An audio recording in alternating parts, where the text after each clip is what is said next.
Welcome to the Featured Anime Podcast. I'm your host, Jack. And I'm Rick. And today we are talking about the second movie, Made in Abyss, Wandering Twilight, which was my choice, basically, honestly. I'll say it is what it is. It's a continuation for the movies that we've been watching. But before that, But before all that, we were just, in general, having a good time talking and enjoying each other's wonderful company, talking to CJ and asking him some very key and pivotal, wonderful questions and getting rated on Twitch, where you can listen to us live at twitch.tv/featured anime podcast. If you want to come hang out with us whenever we go live. If you want to help support us, though, we do have our pre and post show that goes out with every episode, usually all pre-show almost with every single episode, with some very rare occasions. If you want to hear what those are, you can go to patreon.com/featured anime podcast. $1 a month will get you access to those bonus content. Also, you'll hear about some plans and future aspirations that I have kind of going on for us and things that I'm going to be trying to do. And you can also hear us talk about Yu-Gi-Oh! And how much I think it's a broken game, because it's a broken game. And I will say this one more time. It's a broken game. But if you want to hear a part of the wider conversation, again, patreon.com/featured anime podcast, or you can go to our show notes and use our affiliate link for Tokyo Treats and use coupon code Featured Anime to get $5 off your first box, which I can promise you the treats are delicious and they are well worth it. I promise you that 100%. And the Snacktacular Christmas is this month's box, or December's box, and it is full of delicious, tasty treats. Again, Featured Anime with our affiliate link in the show notes, $5 off your first box. And if you want to contact us or anything like that, you could go to featuredanimepodcast.com, reach out to us, join our Discord and everything else. Be happy to hear from you or give you recommendations. We'd love to get them. And now on to the meat and potatoes. Made in Abyss, Wandering Twilight. The second movie came out January 2019. A couple producers for it are ATX, Sony Music Communications, Kadokawa, just to name a couple. The studio for it is Kenima Citrus. It's based off of web manga.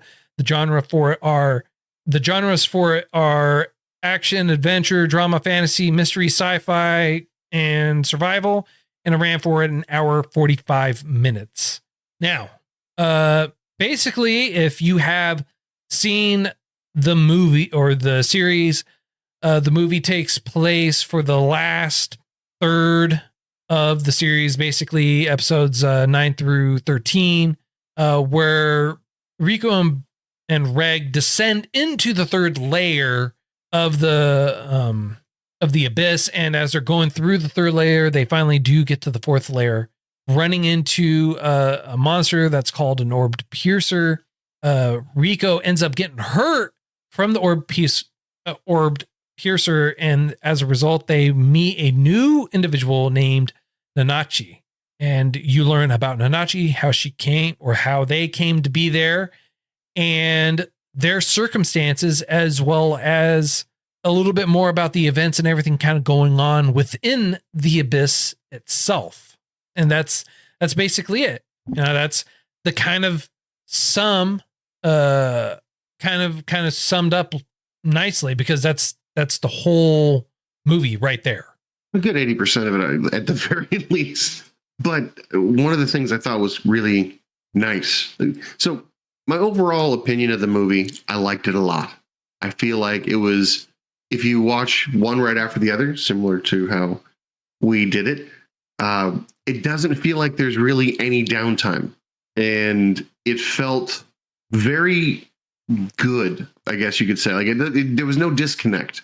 And the feelings you have at the end of the first one, where you're like, wait a second, she was dead, but she was brought back by all of these really awesome forgotten relics, if you will. Only to find out that apparently it's just common knowledge now that she was born dead. Well, that was all in the first movie. No, in this, well, yes. So in the first movie, we find that out. But as we were talking about it, I was not aware that she knew.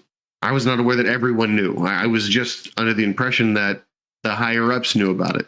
Whereas in this movie, it was confirmed that, what was the guy's name? Rob? No, the boy. Reg. Sorry, I was close. Reg introduces her and talks about her and goes, oh yeah, she was born dead, but through the use of relics, she was brought back to life. Well, yeah, he was right there when she was told. Yeah. I guess I missed that part in the original one. In the first movie, he was literally right there when he was right there just before he got his butt whooped in the first movie. He was right there when she was being told this. I'll have to go back because I didn't know that. I thought it was in the after everything in the flashback with the mom talking about how special this daughter was and stuff like that. The mom and Ozen were the ones that knew. Mm-hmm. No one else really knew. No one else knows about it. And again, that was also in the first one. Yes, you're right. That all happened in the first one. But I was surprised because I missed the part where Reg was there. But he's just spouting it off like... Yes. Okay, I'm sorry. Yeah, I'm sorry. He was saying it was common knowledge. No, he was... So in the very first one, I was not aware of that. Obviously, I was aware of it, but I didn't know that she knew. I didn't know that he knew. I missed that part. In this one, during the introductions, he explains to a relative stranger who ends up helping them that she was born dead, and with the use of the relic, she was brought back to life, which is why she wants to go down, and does the whole backstory. I just thought it was a surprising confirmation that it wasn't secret, so to speak, because I thought that. Well, who else is she? Okay, so let me ask you this: who else is Nanachi going to tell? Mm-hmm. I legitimately. No, it's not. It's not about a secret. It's 100% about a secret. It's like he's talking to one person that's literally not going to say anything to anyone. So it doesn't. At this point, it really, honestly, doesn't matter. It's not like he's went up to the random black whistle that they found. He's like, oh, by the way, Rico was dead and brought back to life by a relic. Aha. It's like, no, given the full, he's like, hey, I'm trying to help build this relationship with you. And this is our circumstances. Mm-hmm. This is our story. Can you please tell me more about your circumstances? Tell me more about your story, because of hey, why are you so afraid of everyone? What's going on and everything like that. So he's trying to gain the trust. And he also doesn't understand the weight of the information that he's actually giving either. That is evident. That is very easy to see. But again, my shock by it was I didn't know that he knew. I thought it was like a secret conversation. Okay. I didn't see the interaction where he learned that. So it made me think that, oh, he's getting some of his memories back. And that he's... Yeah, well, I mean, obviously, now that you mentioned it, it makes more sense because he touched on it and then never spoke about it again. I was like, that's an odd little, okay, maybe, sure. But the way they described going down in more depth, they kind of fleshed that idea out. And it's, as far as world building goes, it definitely added another layer. Figuratively and literally, to why things happen and how things happen. But it also shows you that it's not as straightforward as you initially thought.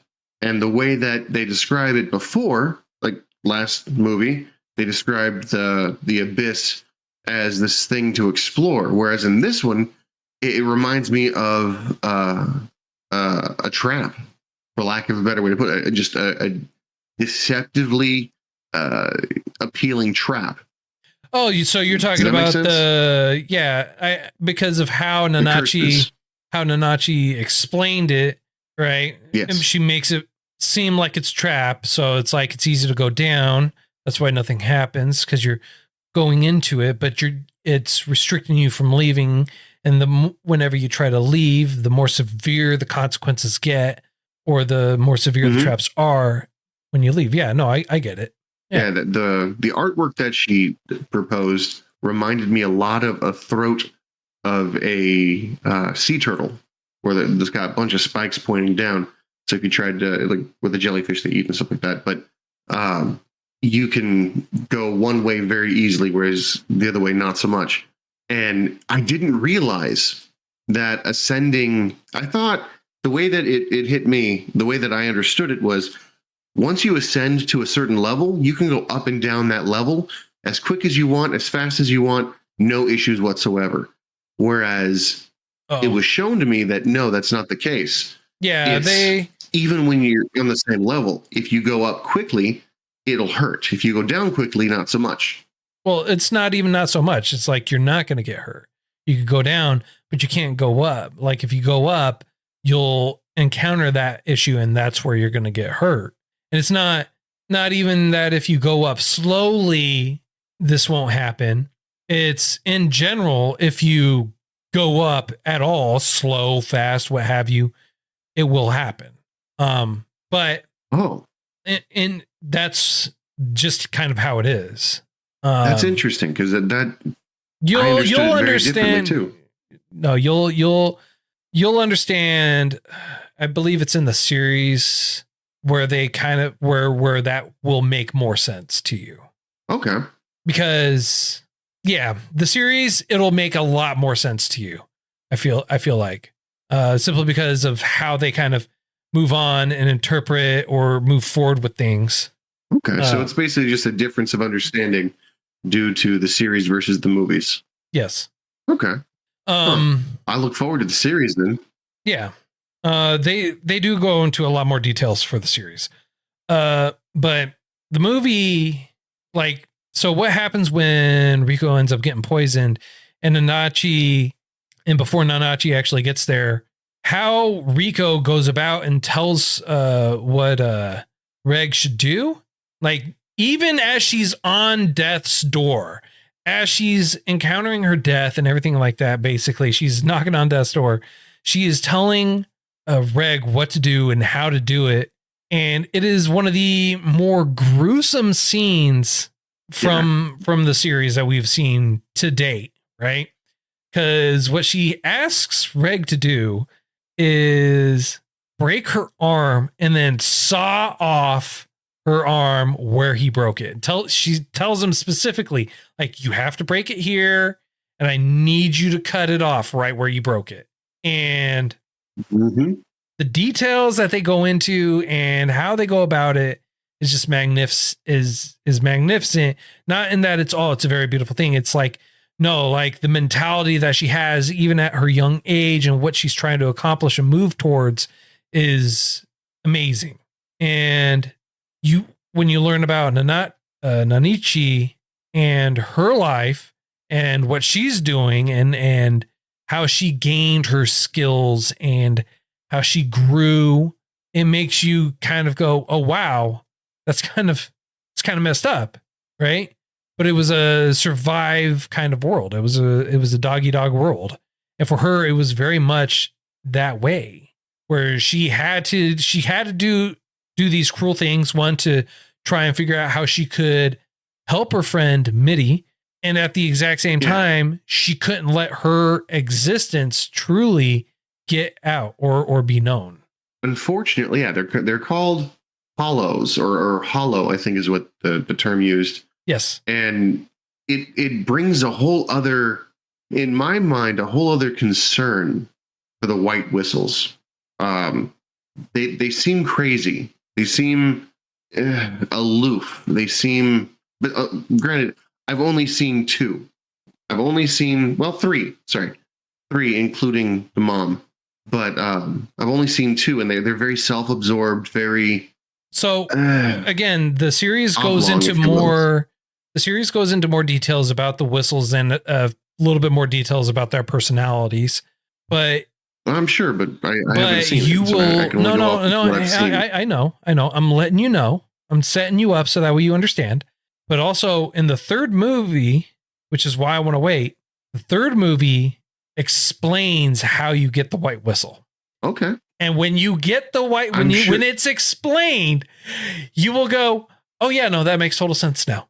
I mean, I have a few guesses, but I'd rather not make a fool of myself completely in that regard. Yeah. But yeah, they just seem to look at the people beneath them as non-human and non-worthy of empathy, so long as you get the result they require. Specifically, this one, you'll be much better at the name than I am. The one doing the experiments. Bondrewd. Bondrewd? Yep. Bondrewd. So Bondrewd takes orphans, I assume, children, and does these experiments to further his own either knowledge or understanding or something. I'm not sure what. He explains exactly what it's for. And so that way, one, he can understand the abyss and the experiments that he's doing, so that way they can figure out how to get past or ascend from the 6th layer, because he's at the 5th layer. 6th layer is considered the layer of no return. Like, it's the final dive. So once you go down past that 6th layer, there is no coming back up. Once you come back up, you are considered dead. And she even states that. And the experiments, when you learn from the movie about her background, her story, or their story, rather, is that is exactly what he's doing. He's dropping him down into the pit and he's pulling him back up. And he's trying to figure out how to come back and still maintain his humanity, his strength, his entire being. And so he's going through trying to figure out all these tests with these tests. And that's why he's doing it with orphans, because they're an orphan. They don't have any parents. Who's going to miss them? No one will miss them. Yeah, exactly. As cold as that is, that's exactly why. Yeah, so, that's brutal, but I suppose effective if you use his train of thought. And he eventually somehow, due to his experiments, found that if you throw 2 people down in the 6th abyss with this machine, you can transfer the curse from one to the other, meaning one will get double the curse and one presumably will have no ill effects, but that's obviously not true. It makes me think that in order to succeed, you need to go down with more than just one other person to take the curse from you. But what I found quite, I don't know if disturbing is the right way to put it, but Mitzi turns into this beast-looking thing, right? This blob. Yep. When they were down in the abyss, how many other of these blobs did you see? And I can only imagine they were all the other. There were tons down there, and it's not just ones from his experiment either. Like there have been others. Those are the natural inhabitants? No, I'm saying like there have others that have likely gone down there and tried coming back, and that was the result. Ah, I see. Okay, they just didn't make it out, whereas he did, or they didn't make it out of the 6th layer, whereas the other ones were forcefully brought to the 5th and didn't have that opportunity. Right. That's far better than what I was originally thinking, because I was originally thinking that he was like, oh, failure, back in the pit you go, free fall style. Well, not that it would matter, because even with the experiments for Mitty, right? And why Mitty and Nanachi ran away is because Bondrewd was experimenting and figuring out about Mitty. And he's like, yeah, you can rip off the arms, you can cut them, you can stab it, you can shoot her, you can do this, you can do that, and all this other stuff. And they'll be fine. And come back to life. Eyes grow back, arms grow back, all this other stuff grows back. And then you find out later on, after Reg uses his incinerator again, Nanichi knows exactly what it is, calls it by a very particular name, and says that is the only thing that's been able to actually injure Mitty and not have it be regenerate. And then at that point, Nanichi asks Reg, is like, hey, I need you to do me a favor. I need you to kill my friend. And then you learn that the entire time, and God knows how long that she's been down there trying, you learn that she's been trying to kill her friend the entire time. Yeah. And in no uncertain terms, it is torture. But See, this is where you have to go through a moral dilemma. Is torture with a positive result worth it? Because you can't really tell if any part of Mitzi's still there. Like, well, mentally, but as far as physicality goes, she wasn't trying to torture her.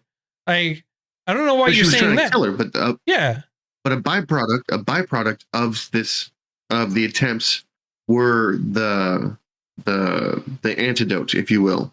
Several antidotes were made. Several different cures, let's call them, were made as a byproduct of trying to be merciful. I can't imagine that any part of it was merciful. Right. Well, trying to kill someone that can't be killed is kind of merciful, trying to figure out a way to make it so that way she can pass on. Right. Mm-hmm. Because the last words Mitty was saying was like, kill me, literally, please kill me. Yep. So I don't understand what I'm having difficulty understanding is like, is the torture aspect that you're trying to go with. It's not, she's not torturing her. She's not holding her there to torture her. Right. Or are you talking about the people that she was saving and pulling in there? And okay, so that's where you're talking about. Yeah, no, well, it's not even a matter of her holding them there to torture and for her own devices. She brought him there for a very specific reason, to try and use them to help her kill Mitty. And then she kills them as a result. She's not keeping him there for constant torture. Gotcha. I see. So that's why there were so many gravestones. Initially, that makes a lot more sense. Well, I don't know a lot more sense, but it makes a certain sense that's clear now. Because I was looking, well, obviously we was looking, but when I saw all of those whistles hung up off to the side, and then I saw the scene where she's had one of the adventurers just laid out, stabbed, and she's like, well, all right, you're useless now, I gotta kill you. It made me think that she was testing the lethality, how lethal something is on these people before she used it on Mitty. So that's why I was like, it looks like torture. But even with that, if Mitty was immortal and didn't really have the cognitive ability to understand what's going on, which I think she might have, maybe a little bit, using that immortal body to create antivenoms and stuff like that. There were a lot of antivenoms. She tried a lot. I mean, obviously we agree that she did. But why save the antivenoms? Like, why save all of the medicines? Because the people that have been stabbed by the creature that are going to die, she can save them still and try and find a use for them. Right. So that's where, because when you brought up the torture thing, you talked about specifically Mitty.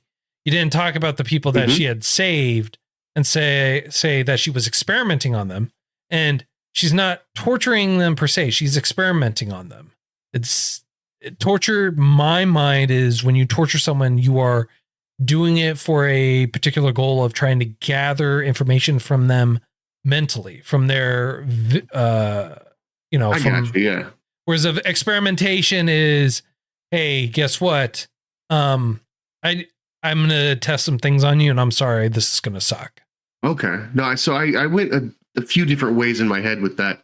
I just landed on the one we were talking about. But in my mind, the way it played out was originally torturing Mitzi, not intentionally. I'd like to point that out. But the byproduct of that was antidotes. What about the white whistle that created her? If he was to make a few Mitzies and just pump out stuff like that, assuming they can't understand what the kind of pain they're in, would it have been more beneficial to create antivenoms and antidotes for everybody else using these poor, unfortunate We're talking about creatures? Hypotheticals and him changing the goal of what he's trying to do. He's already stated what his goal is. Yeah, and you're talking about down there. Would that? No, we're not one way to do it. No, he's not talking about surviving down there. He's talking about coming back up from the 6th layer.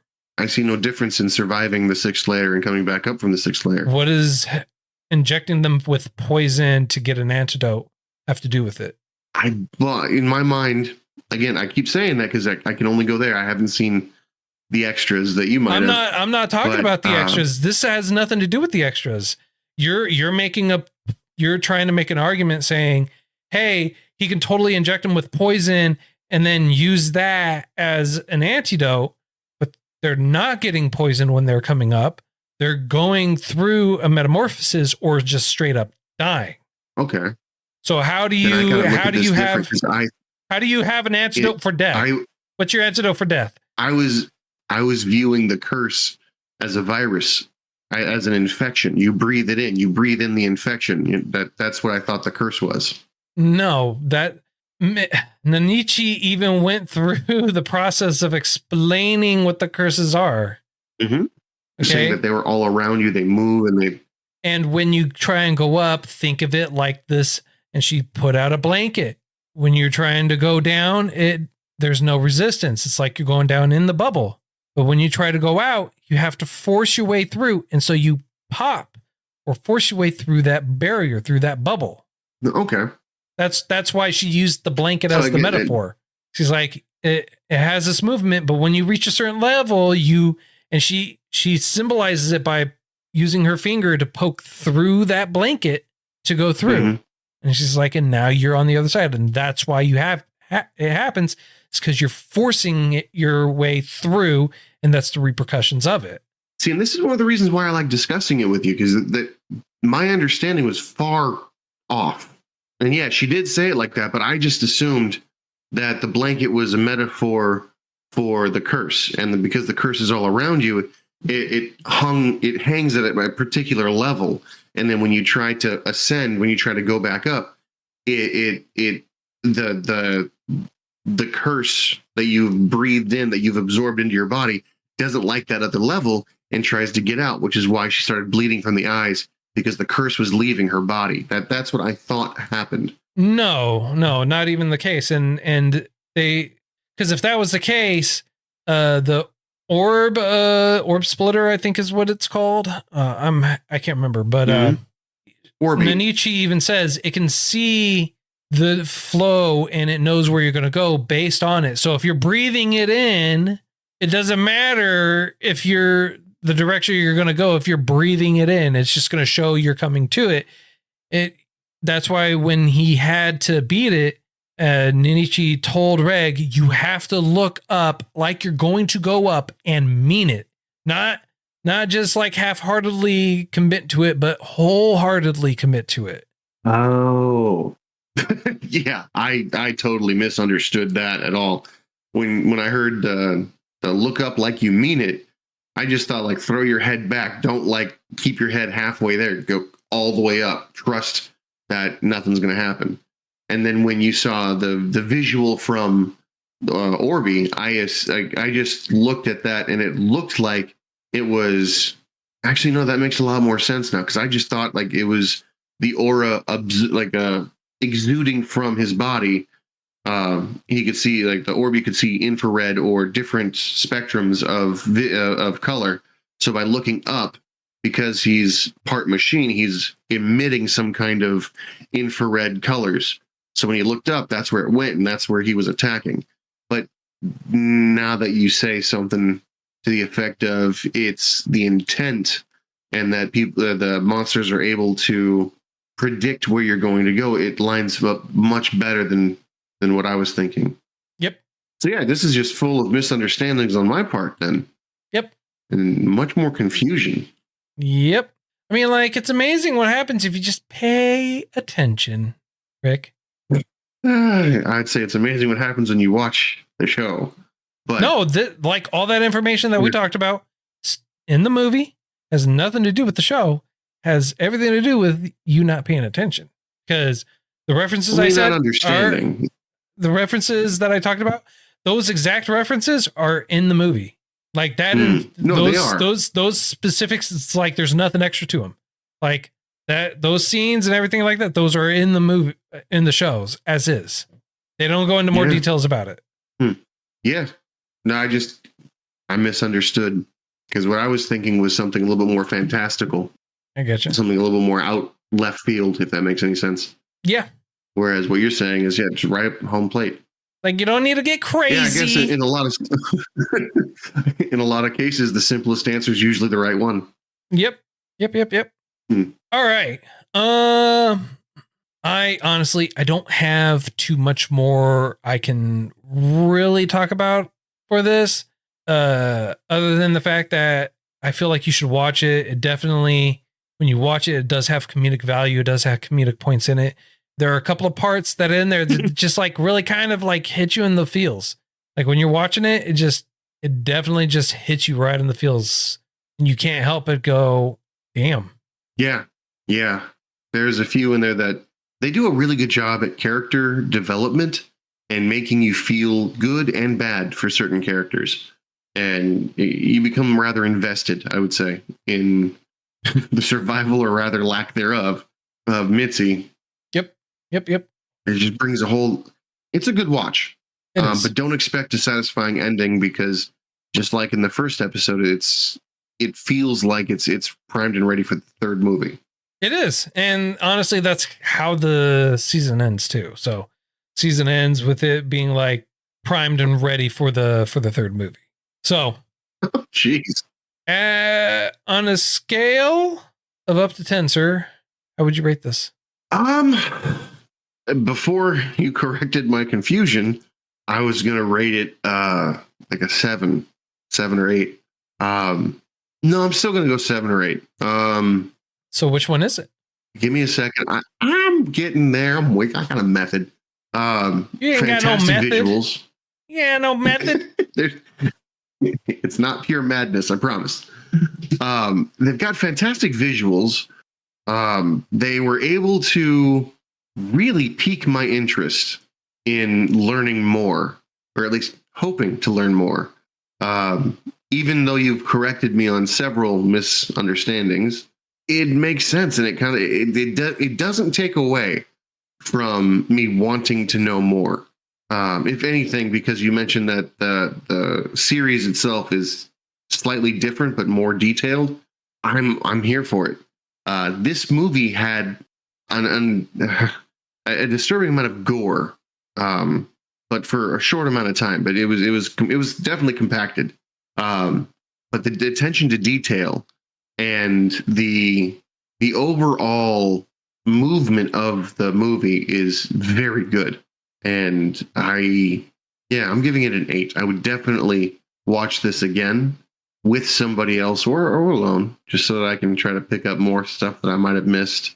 And yeah, it was enjoyable. There was music that fit. The graphics were above average, easily above average. And the storylines were just impeccable. I loved them. Definite thought and money was put into this. Oh, yeah. So I look forward to the next. Okay, so what did you settle on? 8. All right. I'm going with a 9. I enjoyed it. It was great. It was very enjoyable. Definitely well worth the watch. The artistic visuals of it, the character development, the growth, the animation, everything, it really does a great job of drawing you in there.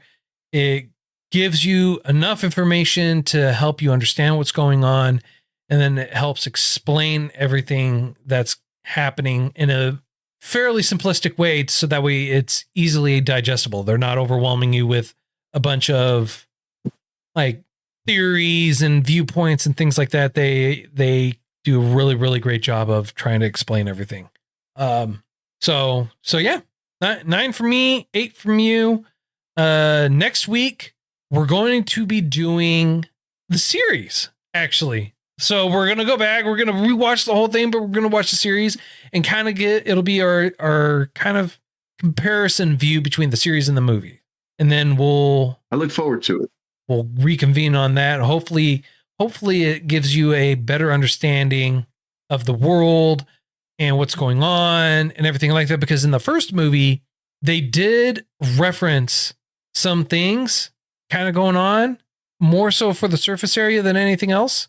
And then they didn't elaborate on it. So it kind of made me question, like, why would they bring it up, type of thing, but neither here nor there. So if you feel like we did it too much justice, not enough justice, did it a horrible job of kind of giving a viewpoint and review on this, feel free to let us know. You can reach out to us. All our contact information and everything like that's going to be available in our show notes, or you can go to our website, featuredanimepodcast.com. All our contact information and everything like that is on there.